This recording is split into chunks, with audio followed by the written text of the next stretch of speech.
Muslim and Hindu communities in parts of the Indian capital Delhi are living in fear following last week's deadly violence. At least 53 people were killed during religious riots and hundreds of families, mainly Muslims, fled their homes. The riots have now stopped, but they have left deep scars.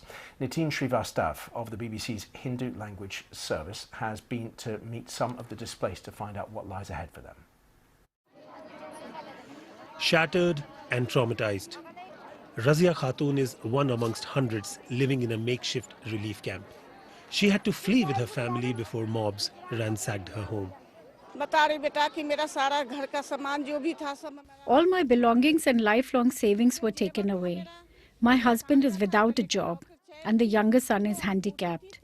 I'm afraid to return home. A diabetic with a heart condition, Razia is also being treated for acute anxiety and depression. Dozens of relief camps have sprung up to care for thousands of Muslims who don't feel safe in their own homes. Many fear such brazen attacks are only the beginning of a dangerous trend in a country that is home to about 200 million Muslims. Recent clashes are the deadliest in decades, and they have created a deep division within the Hindu and Muslim communities. This narrow lane was home to more than 200 people. Not anymore.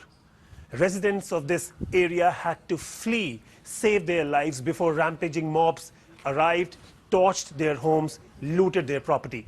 Only a few of those affected have mustered the courage to come back and see what's left out here. Her daughter is about to get married, but their home is gone. Bano Bibi showed me her deserted home, brutally vandalized and burned by mobs. We never had an enemy.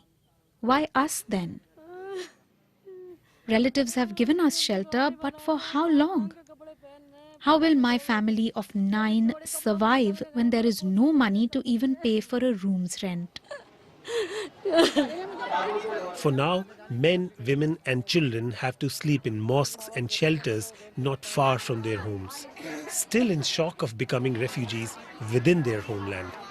This is the first step towards ghettoization, physical, psychological, emotional, when people begin to feel, please don't go there unless you're going to an area that has enough people of your community.